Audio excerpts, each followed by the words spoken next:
Bonjour tout le monde, je suis particulièrement ravie et honorée d'avoir la chance de modérer ce panel dédié à la question de comment booster l'entrepreneuriat féminin sur le continent. Je suis Isadora Bigourdan, directrice des programmes chez Digital Africa, où la question de l'entrepreneuriat féminin et plus généralement de comment est-ce qu'on permet à chacun de devenir entrepreneur sur le continent nous tient particulièrement à cœur. Je suis vraiment très émue d'accueillir sur ce panel 6 femmes d'envergure qui sont des rôles modèles, chacune dans leurs écosystèmes et qui inspirent et suscitent des vocations, chacune dans leur engagement. Je leur souhaite la bienvenue sur ce panel. Merci Salwa Toko d'être ici. Je suis vraiment ravie de te revoir. Aïssata Diakité aussi. Je vous laisserai vous présenter parce que je pense que je trouve ça mieux que vous le fassiez avec vos mots. Également Biola Alabi, qui est parmi nous. Linda Nananvale d'Abidjan. Bola Bardé et Isabelle Bébéard. Donc, tout ça sur tous les continents. Donc, je suis ravie de vous accueillir.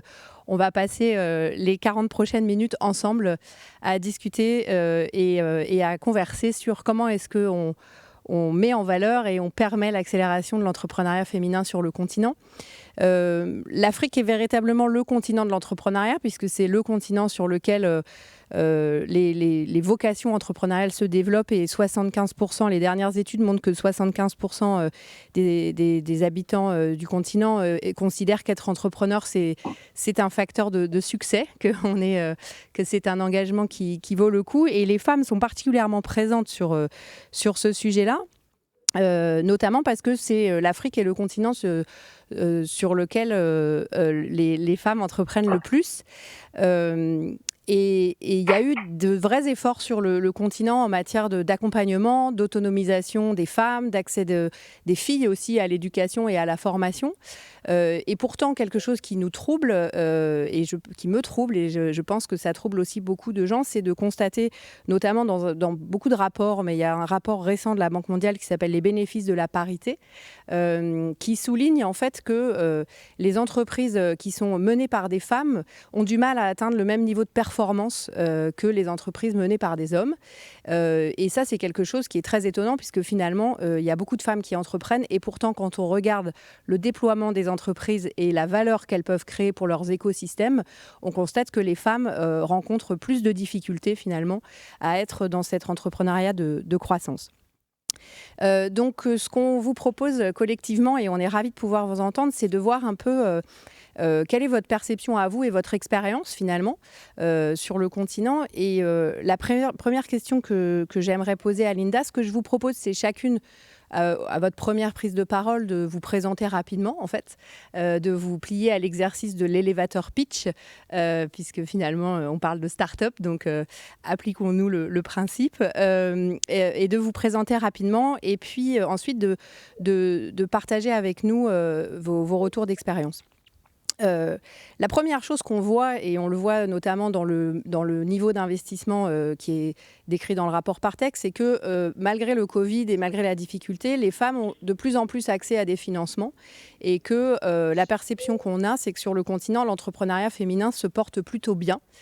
Donc j'avais envie d'entendre vos retours à vous, de votre perception de femmes sur le terrain.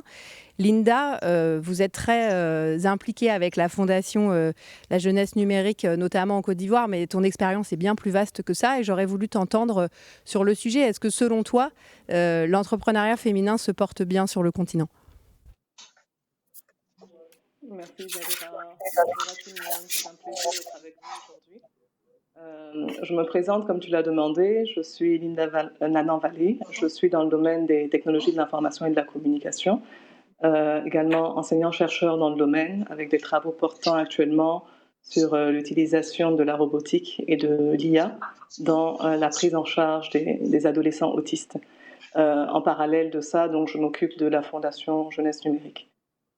Effectivement, comme tu l'as dit, on peut se réjouir parce que le sentiment général est que cette proportion de femmes parmi les personnes créatrices d'entreprises augmente effectivement.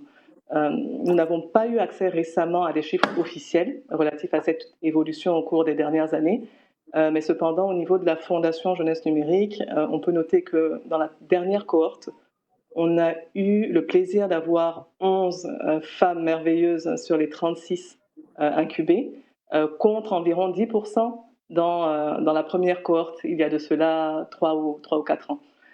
Donc le sentiment général est celui-ci. Maintenant, il serait bon, effectivement, qu'il y ait des études à proprement parler dans les différents pays, dans les différentes régions, pour confirmer cet état-là. Maintenant, est-ce que l'entrepreneuriat féminin se porte bien de manière générale? Il y a du travail à faire, on en parlera, en termes de formalisation, en termes de structuration, en termes d'accès aux opportunités. Mais je pense qu'effectivement, on a une évolution qui est plutôt réjouissante, pas à pas. À l'écoute. Merci beaucoup, Linda, de ce témoignage. Biola, j'aurais aimé aussi entendre votre témoignage, puisque vous avez créé la Grooming for Greatness, qui est un programme en fait pour booster le leadership féminin. Donc, et vous, de votre place un peu d'un média, donc vous avez une vue très large de l'écosystème. Biola, est-ce qu'on peut entendre, selon vous, est-ce que l'entrepreneuriat féminin sur le continent se porte bien? I believe, hi, my name is Biola. I believe there's going to be a translation, but I can't hear the translation. Okay, so maybe I shall switch to English if it's better for you. I don't know. Perfect, thank you. Okay, so welcome, Biola. Thank you very much for being with us. My question, very simple, was do you, in your view, based on your experience and your commitment in Growing for Greatness, is it true that women entrepreneurship is doing very fine and is booming on the continent? Thank you so much for having me. And I believe that women entrepreneurship is doing well on the continent. One of the things is that there are more participation from women. I would hesitate to say booming because, once again, there are a lot of obstacles when it comes to being able to use the word booming or being able to use the word flourishing. So one of the challenges we're seeing, and even as an angel, that angel investor that's investing in the tech space, you continue to see teams not have very high female representation on them.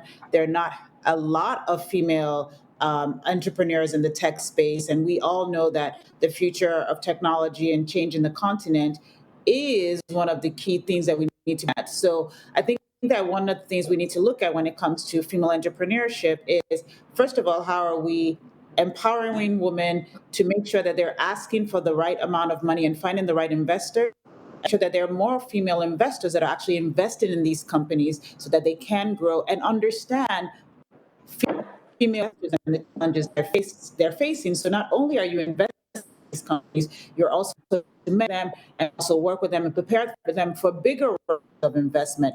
So yes, there's a vibrant entrepreneur, always been the case on the continent from our grandmothers and our grandparents.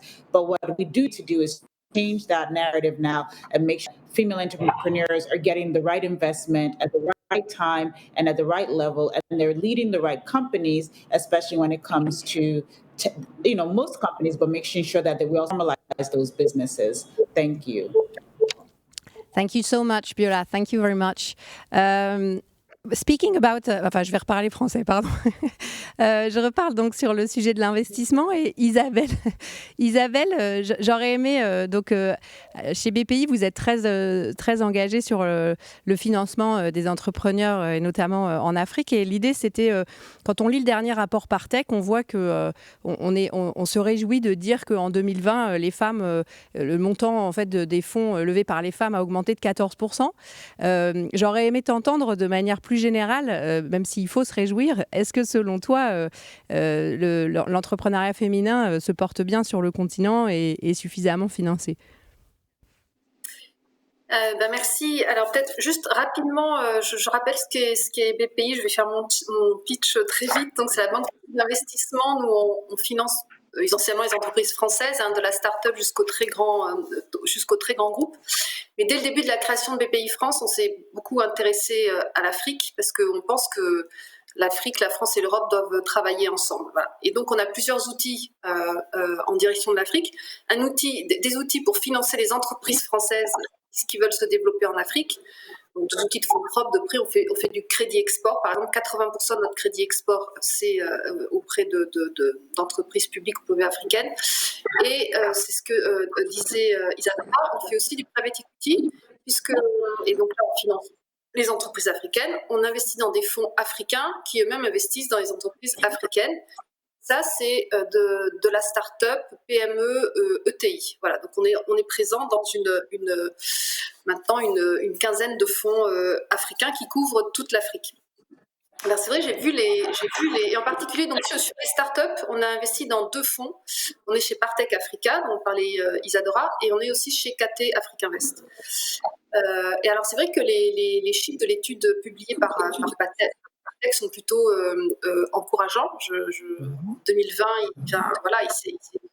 récemment, il s'est passé quelque chose en Afrique sur l'entrepreneuriat féminin. Je pense que néanmoins, c'est pas encore quelque chose de consolidé. C'est pas encore quelque chose d'acquis. Il faut encore être vigilant. Et il y a certainement encore des tas de choses à faire. Et encore une fois, ça dépend du pays dans lequel on se trouve aussi. Il y a des pays où ça va être plus développé que d'autres. Mais bon, ce problème-là, si ça peut rassurer, je ne sais pas si c'est très rassurant d'ailleurs, mais il n'est pas qu'africain.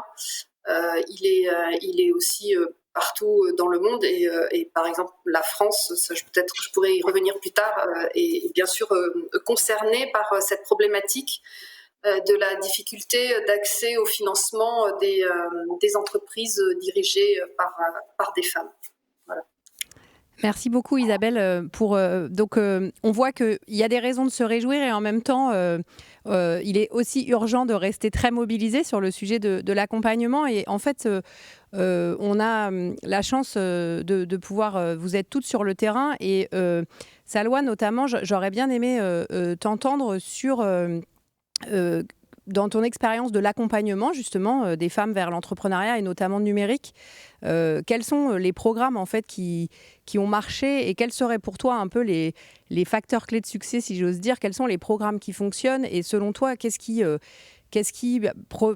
produit vraiment un effet en fait sur à la fois le déclic entrepreneurial et aussi la croissance, parce que c'est de ça dont on parle aussi, c'est entreprendre c'est bien, être à un niveau de performance et avoir accès aux mêmes chances c'est encore mieux. Donc Salwa, est-ce qu'on peut t'entendre sur ce sujet-là? Vaste sujet. Bonjour à toutes et à tous. Ravie d'être avec vous, toujours pour continuer à échanger sur un sujet qui me tient effectivement énormément à cœur, qui est donc les femmes dans le monde du numérique et particulièrement l'entrepreneuriat. Alors, très rapidement, pour faire moi aussi mon petit pitch, donc je suis la fondatrice d'un programme d'une association nationale en France qui s'appelle Become Tech, qui a la particularité de ne s'occuper que des adolescentes. Donc on est un peu en amont de l'entrepreneuriat type tel qu'on le conçoit là aujourd'hui sur ce panel. C'est un programme que j'ai mis en place déjà depuis plusieurs années, que j'ai transformé en association nationale, parce que justement, il existe un vrai engouement des jeunes filles et un vrai intérêt des jeunes filles sur le numérique de manière générale et notamment les sciences informatiques. Aujourd'hui, nous avons plus de 60% de filles qui passent par le programme, donc qui sont au lycée principalement, fin de collège et lycée, qui ont intégré des écoles d'ingénierie informatique, que ce soit dans le privé ou dans l'enseignement public.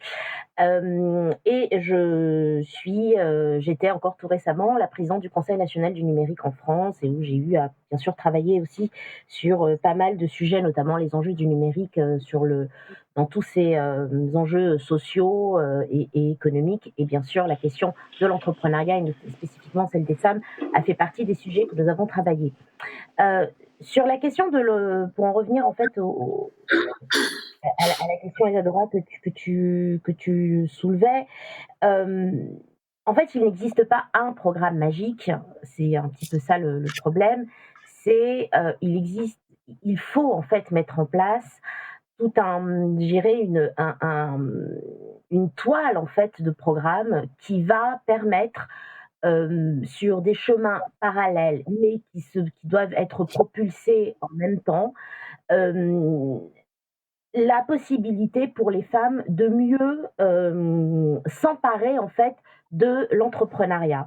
Que ce soit d'un point de vue effectivement recherche de financement, que ce soit d'un point de vue d'asseoir en fait la spécificité ou l'expertise que l'on veut mettre en avant dans son entreprise, de la communication, le recrutement, etc., etc.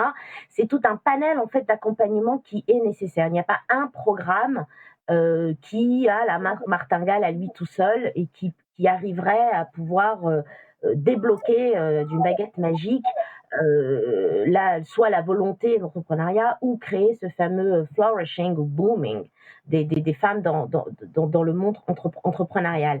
Et ce qu'il faut bien voir par rapport en fait au continent africain, enfin la différence entre le continent africain et ce qu'on peut retrouver dans la plupart des pays occidentaux, que ce soit en Europe ou sur la frange américaine par exemple, c'est que les femmes en Afrique sont entrepreneurs par essence en fait par nécessité de survie. Et cet entrepreneuriat, il se développe énormément dans ce qu'on appelle l'économie informelle, mais il existe, il est réel, malheureusement très mal mesuré parce que justement informel. Donc, je ne dirais pas qu'il y a une nature, je suis pas très pour ce type de formulation, mais pour être pour être peut-être mieux comprise et plus rapidement comprise, c'est comme s'il y avait un ADN entrepreneurial dans chaque femme africaine sur le continent, et ce depuis des décennies, je n'oserais dire des siècles, mais tout simplement lié à la question de la survie au quotidien. Donc, vous allez rencontrer dans tous les pays du continent, et je dis bien tous les pays du continent, et parce qu'il y a des différences, bien sûr, d'un pays à un autre. Le continent africain est un continent très très vaste, très pluriel, très différent du nord au sud, d'est en ouest, etc. Mais il y a quand même cette tendance où toutes les femmes, à un moment donné, en fait, entreprennent par nécessité. Et je pense que une des clés des pays africains pour booster en fait cet entrepreneuriat, c'est d'arriver à pouvoir justement résoudre la problématique. Comment est-ce qu'on passe de cet entrepreneuriat informel à un entrepreneuriat formel? Je pense que ce sont des politiques publiques qui devraient être mises en œuvre et qui sont bien sûr sur des années, qui malheureusement ne pourront pas forcément se chiffrer d'une année à une autre, comme ça, comme on aime à le faire, et à expliquer que on a fait plus 15% par rapport à l'année dernière, moins 2 par rapport à il y a 2 ans, mais plus 25 par rapport à il y a 5 ans. Non. C'est quelque chose qui prendra du temps, mais qui, je pense, serait nécessaire pour justement amener cette professionnalisation et cette structuration de cet entrepreneuriat féminin. Après, on peut avoir plein de graduations différentes. Tous les pays ne sont pas au même niveau. Vous avez dans beaucoup de pays africains, effectivement, des femmes entrepreneurs sur ce que j'appellerais des domaines, des secteurs d'activité très en pointe, même de très haute technologie, qui arrivent petit à petit à obtenir les financements à la hauteur des ambitions qu'elles portent en fait dans leur investissement entrepreneurial, mais ça reste encore très faible. Et comme le disait si bien Isabelle, c'est quelque chose de toutes les manières, c'est un phénomène que l'on retrouve aussi dans les pays occidentaux, cette difficulté d'accès à des financements ambitieux pour porter l'ambition de l'entrepreneuriat impulsé par soit des femmes ou même une équipe mixte femmes-hommes. Merci beaucoup, Salwa. C'est très clair et c'est vrai qu'on se rend bien compte que il s'agit d'un accompagnement finalement assez holistique donc, et de prendre le temps aussi de pérenniser une situation. En fait, je voulais justement échanger sur ce sujet-là avec deux entrepreneurs qui sont là et qui ont suivi beaucoup de programmes finalement de formation et d'accompagnement et entendre ce qui, elles, dans ces programmes-là, leur a semblé être important. Bola, j'espère que tu es connecté. Shall I speak English ou français, ça va? Can you just know I don't know if I shall speak English or French.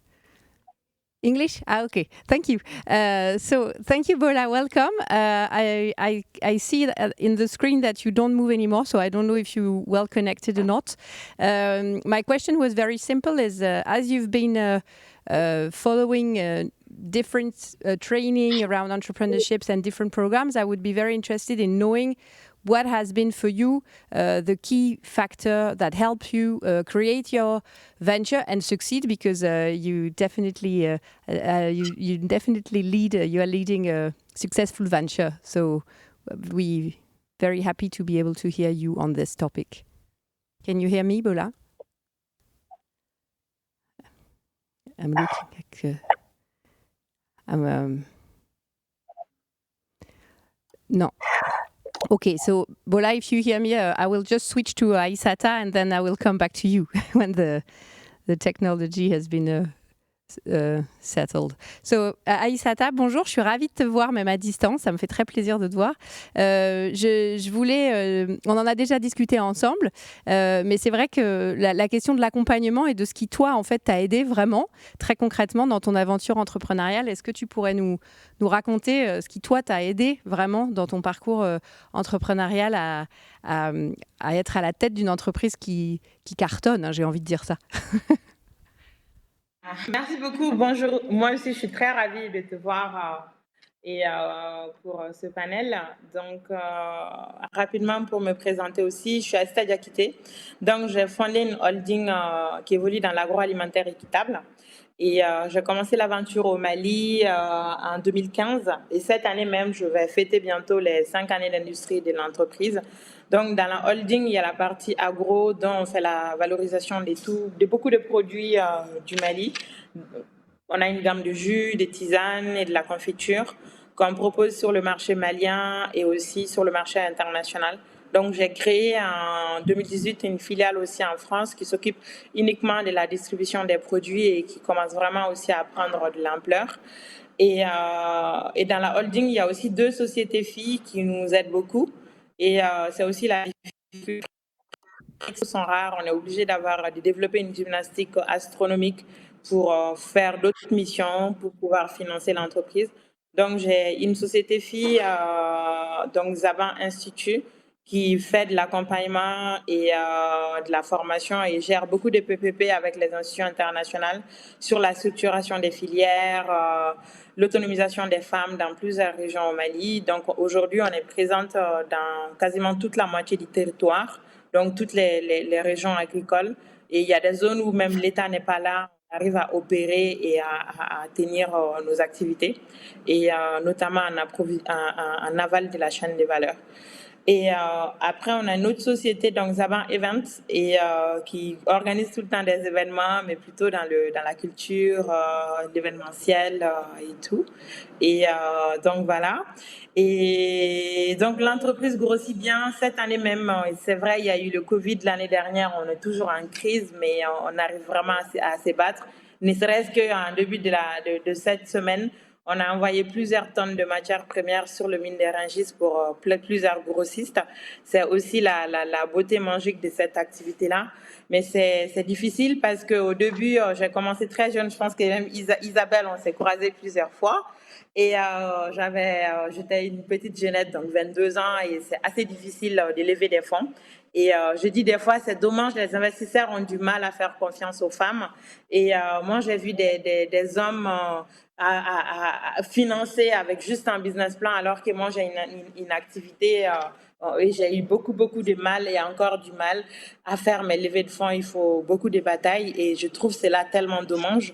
Et donc voilà, mais j'ai eu les programmes et les projets d'accompagnement m'ont beaucoup aidé.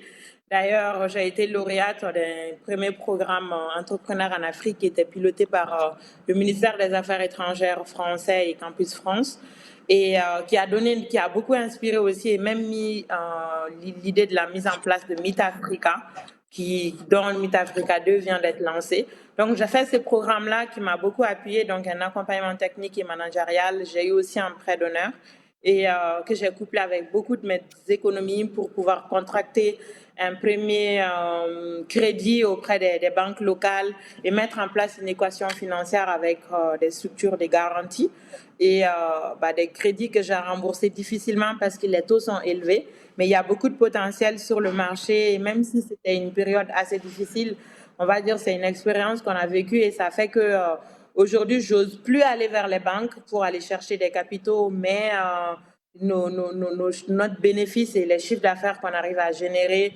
couvrent toutes nos charges. Et aujourd'hui, on est en plein développement et croissance. On est toujours à la recherche des capitaux pour pouvoir passer à l'échelle. Donc, j'ai fait ce programme-là. En ce qui concerne Emergence Valley, la première édition, et j'ai bénéficié quand même du réseau qui était là-bas. Et après, j'ai fait aussi du mentorat à d'autres jeunes pousses qui étaient là. Et donc, voilà. Après, j'ai eu à faire d'autres projets aussi avec les Nations Unies, avec la Banque mondiale et autres.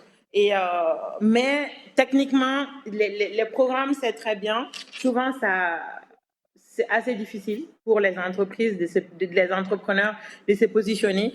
Et c'est toute une gymnastique aussi, demande de postuler et de répondre aux appels à projets et d'être retenu et d'arriver à tenir. Et je pense que quand je débutais, c'était une bonne période où il y avait plein de programmes. Aujourd'hui, il y en a encore, mais avec d'autres changements. Et, mais en tout cas, c'est bien. Mais s'il y avait une vraie synergie qui regroupait tous ces programmes-là pour essayer de mieux guider et structurer les entreprises, c'est bien. Et que ces programmes-là poussent comment dire, je travaille beaucoup plus sur le levier de financement et le levier d'accompagnement. C'est-à-dire, souvent, les programmes sont dirigés vers l'Afrique, mais la plupart des acteurs ne sont pas sur le terrain, donc ils ne connaissent pas vraiment l'écosystème. C'est ça même qui m'a poussé à mettre en place notre structure d'accompagnement et dont on essaye aussi d'accompagner les jeunes pousses qui arrivent à chaque fois parce qu'on peut leur faire gagner beaucoup de temps. Et étant donné qu'on a eu l'expertise, on connaît toutes les parties prenantes de la sous-région ouest africaine et de l'écosystème. Et voilà. En tout cas, la vraie difficulté, c'est vraiment l'accès aux capitaux. L'accès au financement, c'est difficile pour les femmes parce que les investisseurs te regardent même autrement et c'est assez difficile même quand tu fais du chiffre. C'est ce qui fait que nous, j'ai opté vraiment de diversifier l'entreprise parce que aujourd'hui on a beaucoup de filières et on propose plusieurs types de matières premières sur le main bin des registres que Zaba ne communique même pas dessus et ça nous fait rentrer beaucoup de capitaux et ça fait qu'on arrive à avoir notre besoin en fonds de roulement et éviter les crédits compliqués des structures africaines. Et même les fonds d'investissement qui sont destinés aussi sur le continent africain, moi, je trouve qu'ils ne financent pas assez, en fait. Donc, c'est un peu l'expérience que je voulais partager. Merci beaucoup Aïssata pour ton énergie et pour ton franc-parler. On trouve vraiment beaucoup d'inspiration dans tout ça. Bola, je vois que tu bouges et on me dit que je peux parler français. Alors, je parle français. Est-ce que vous m'entendez? Donc en fait, ce que je voulais, je vais quand même te rappeler un peu la question parce que le sujet c'est donc comme disait tout à l'heure Aïssata et toutes, il y a beaucoup de programmes d'accompagnement. Toi, tu t'es formé vraiment de manière très sérieuse à la fois aux États-Unis, en Europe et sur le continent en fait. Tu as bénéficié de beaucoup de programmes d'accompagnement et de formation, donc ton expérience est vraiment ancrée sur le terrain et sur plusieurs terrains.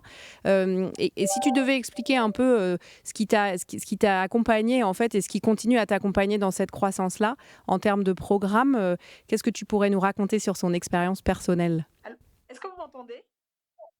On t'entend loin. Moi, je t'entends loin, mais... D'accord. Oui, j'ai des petits problèmes de connexion. Je ne sais pas, est-ce que la ici, technique vraiment désolée pour entend? ça. Vous entendez? Oui, oui, oui. Honnêtement, moi, j'entends bien, hein. D'accord. Bon, bah, je vais y aller comme ça et n'hésitez pas à m'interrompre. J'ai beaucoup de problèmes de connexion par ici. J'ai essayé tous les réseaux possibles et imaginables et je vais essayer d'y aller comme ça. Tout d'abord, merci infiniment de me donner la chance de m'exprimer dans ce panel de Emerging Valley.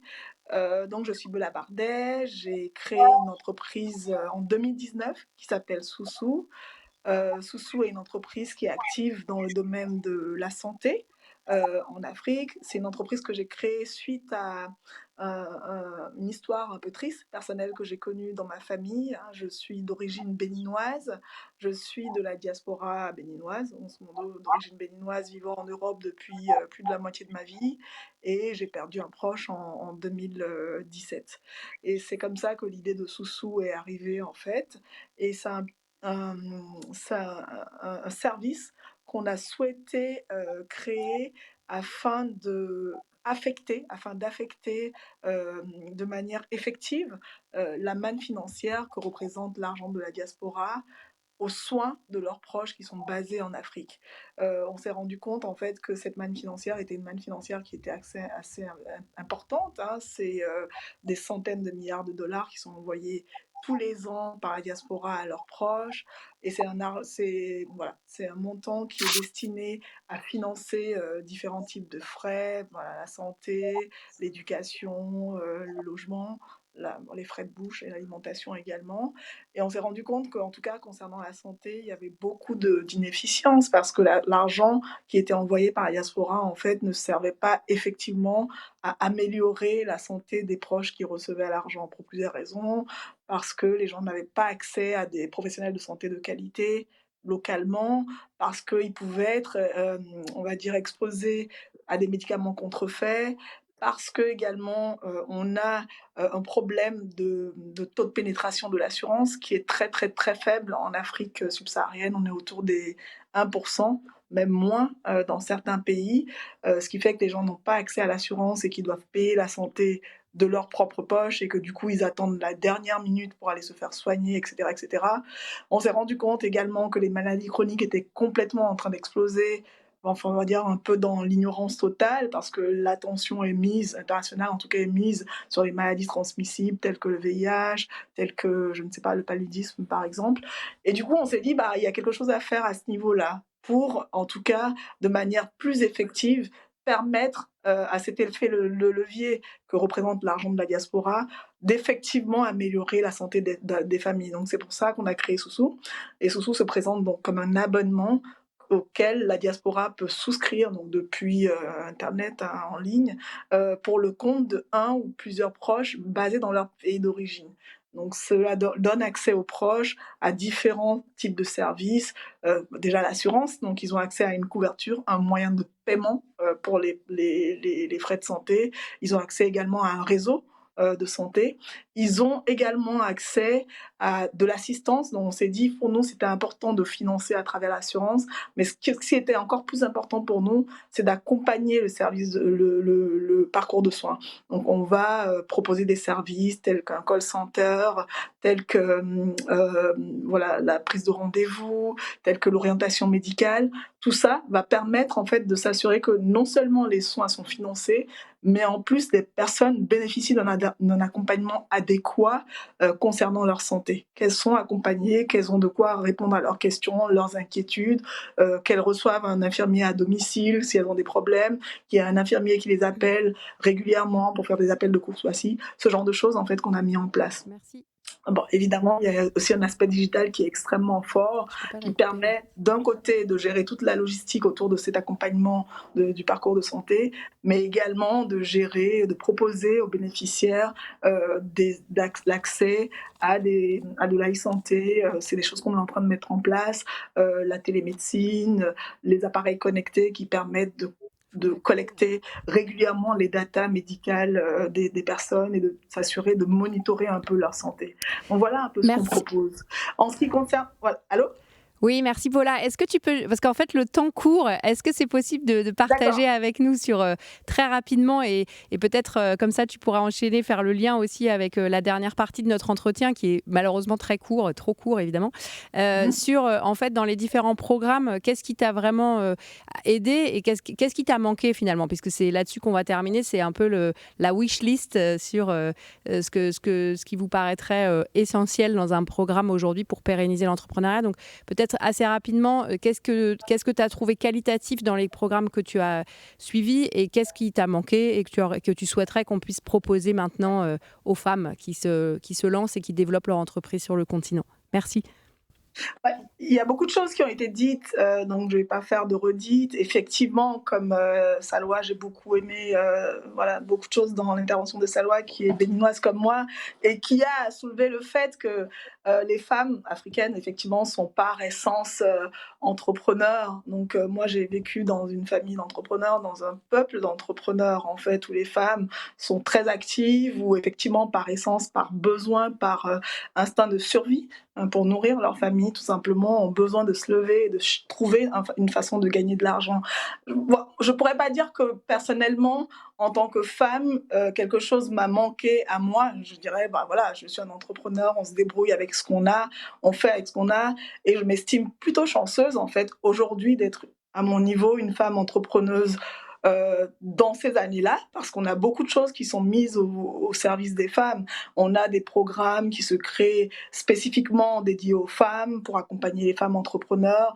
On a des fonds qui se créent également spécifiquement dédiés aux femmes. Donc il y a des initiatives qui sont de plus en plus mises en place dédiées aux femmes entrepreneurs, mais je n'ai pas l'impression de représenter, on va dire, le gros des entrepreneurs féminins qui aujourd'hui ont plutôt besoin, on va dire, d'une façon de professionnaliser tout simplement leur façon de travailler, d'avoir les bases de la gestion, des bases de la finance, de ne pas confondre le capital avec le bénéfice, ce genre de choses. Et c'est les basiques en fait de l'entrepreneuriat qui vont permettre à nos mères, à nos sœurs, à nos cousines d'être plus ambitieuses, d'être plus, on va dire, industrielles, d'être plus efficientes dans leur façon de gérer un peu leurs petites affaires et de les faire fructifier au fur et à mesure. Voilà ce que j'aurais à dire.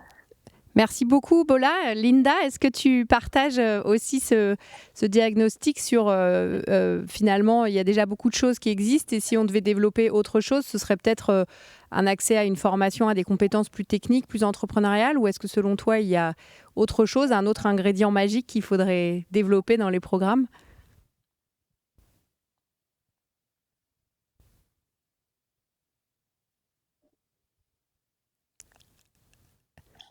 Je crois qu'il y a un petit souci de connexion, Linda. La connexion n'est pas très bonne. Peut-être Isabelle, est-ce que tu peux répondre à cette question en attendant que la connexion de Linda revienne? De ton Oui, expérience alors sur les programmes sur le continent, mais pas que aussi, hein, sur ce qui a fonctionné aussi peut-être ailleurs. Merci.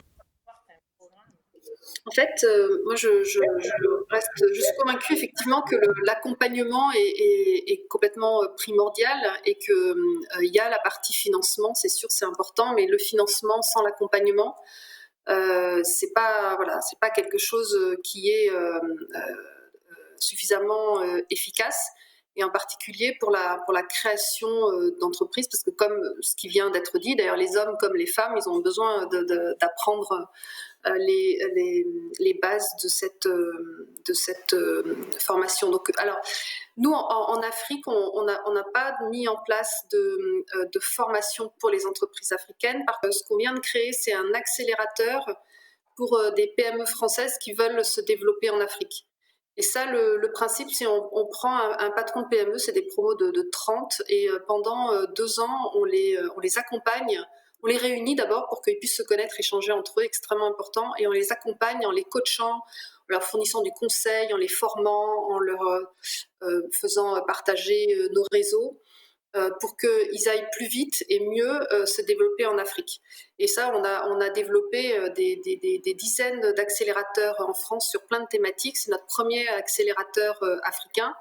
Et bien sûr, on a pour ambition de développer cette initiative. Mais là, il y a un mois, on a lancé donc notre première promo de 30 personnes dans l'accélérateur. Donc ça, voilà, c'est une forme d'accompagnement et je pense que c'est très important. Et peut-être juste rajouter un dernier point, il y a l'accompagnement, bien sûr, qui est important.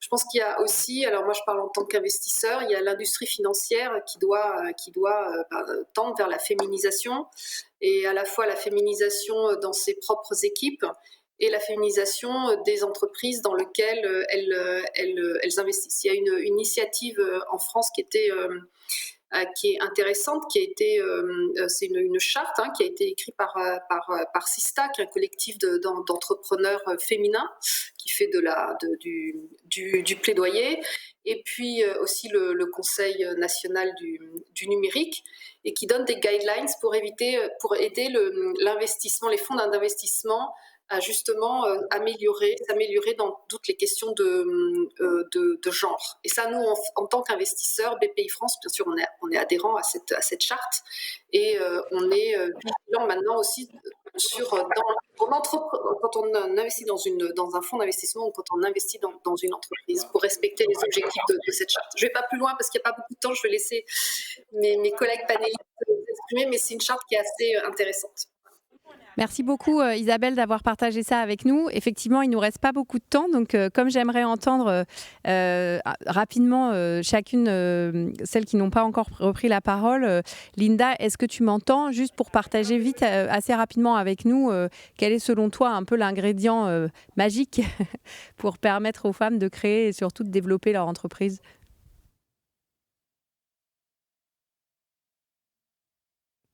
En fait, je crois que tu es en silencieux, en mute.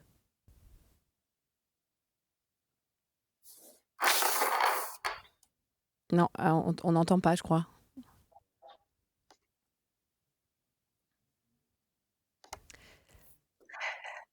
Peut-être, maybe, Linda, on reviendra à toi. Maybe because we're running out of time. Sorry for that. Viola, would you be kind enough to share with us what's, in your view, the magic ingredient for the women entrepreneurship on the continent to bloom? Sure. I hope I'm not anyone else has said, so pardon me because most of the session I didn't have a translation. But I think that one of the things that we do know now is that women are capable, women are interested in business, women are interested in science. And so what we now need to do is, how do we set up the right pipelines so that we have, from high school, from primary school, we're building entrepreneurship, our curriculum. We're building science, technology, entrepreneurship, math into our curriculum, so that these are not new concepts when people get to university, that actually when they finish high school, people can actually go into business, build a business, and they understand business. So what are some of the things that we need to change from the curriculum stage all the way up to university stage, that we start to build entrepreneurship as not a foreign concept, that it's an integrated concept? Because even if you go work for a company today, the future of work that we're all going to have to be entrepreneurs in our business unit. We're going to have to be responsible for our own growth in our business unit. So what we need to do now is find women, make sure women understand that they can do all these things in there. So we mentor them, but not just mentorship, really make sure that there's access to finance, and not small money. Women can take big money on and run a big business and succeed in big businesses. Right now, if you look globally and you look at the checks that have been in comparison to the checks that men are getting, their fundraising from angel round all the way up to VC round, you find that those checks are smaller. So what investors need to do is be more bold and take bigger chances and bigger opportunities on women. That's what we actually need to stop men and talk to investors and tell them to take bigger on women. Thank you so much for having me as part of this. Thank you so much. Well, I see that on a plus trop de temps, mais je vais quand même prendre 3 ou 4 minutes pour entendre les dernières. Moi, j'entends beaucoup la question du leadership et des autorisations qu'on peut donner aux femmes à aller plus loin. Donc, Linda, est-ce que rapidement et après, je laisserai le mot de la fin à Salwa, si tu es d'accord. Linda, je veux bien t'entendre rapidement parce que... Non, on n'entend pas.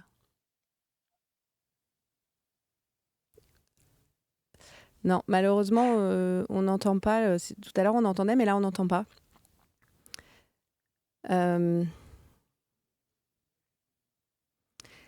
Bon, alors, Linda, peut-être tu pourras m'envoyer le message de la fin que tu voulais mettre et puis on le mettra sur les réseaux pour que tu puisses faire entendre ta voix sur ce sujet-là. Salwa, est-ce que tu es d'accord pour clôturer, avoir le mot de la fin sur cette session passionnante? Avant juste qu'on me coupe le micro, je voulais vraiment vous remercier 1000 fois parce que pour moi, la question du leadership et du rôle modèle, elle est fondamentale quand il s'agit des femmes, mais même plus généralement des gens qui ne s'autorisent pas à entreprendre. Donc, merci pour ça, pour le message que vous envoyez qui est go for it et rentrer dans la famille et dans la communauté, on est là. Donc, merci pour ça. Et Salwa, je te laisse le mot de la fin et merci à toutes, vraiment merci beaucoup. Ah, merci Isadora, merci de me laisser ce gros du mot de la fin là.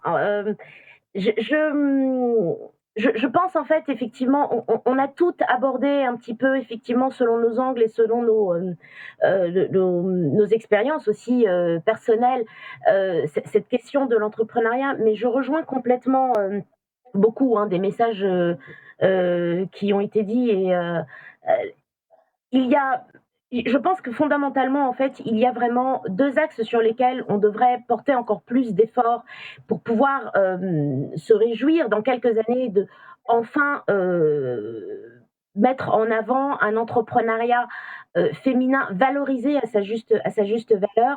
C'est effectivement, comme le disait Biola, travailler sur cette question aussi d'éducation, d'orientation en fait des jeunes filles, et ce dès le plus jeune âge. Alors moi, c'est certes, je le fais plus pour les adolescentes parce que c'est une tranche d'âge où beaucoup de choses clés en fait se jouent dans leur formation quand elles sont à partir de l'équivalent de la 3e ou de la seconde dans le système scolaire français.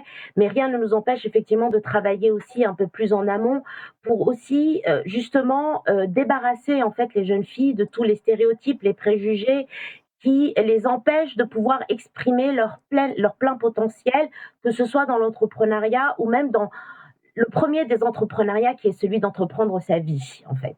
Et entreprendre sa vie, eh bien, il faut emporter, en fait, l'envie, la responsabilité, et puis finalement, avoir toutes les clés, les outils qui nous permettent d'entreprendre cette vie dans tous les domaines que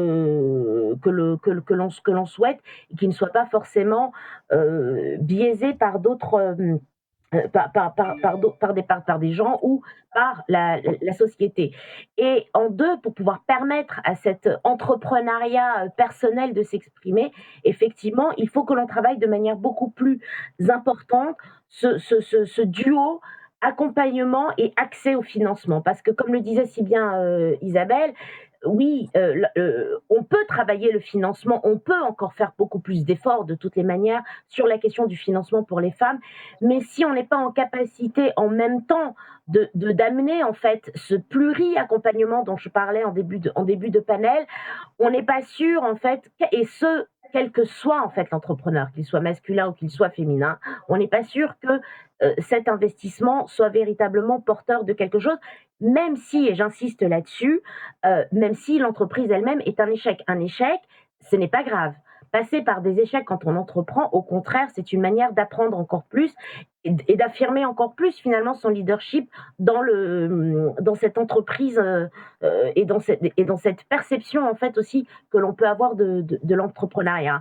Et donc, il faut que les investisseurs comprennent que la prise de risque, elle est importante, mais elle est importante de leur côté, tout comme elle est importante du côté de l'entrepreneur ou de l'entrepreneur R ou de l'entrepreneur RE. Voilà un peu mon message. Enfin. Merci beaucoup à toutes. Merci de votre inspiration, merci de vos sourires, merci de tout ça. On a envie de rester beaucoup plus longtemps ensemble, donc il faut que vraiment, décidément, il faut que le Covid nous laisse la possibilité de nous réunir et de nous voir. Merci, c'est le début de quelque chose évidemment. On continue et je vous souhaite à tous une excellente journée. Merci à vous toutes et à très vite. À très bientôt. Merci.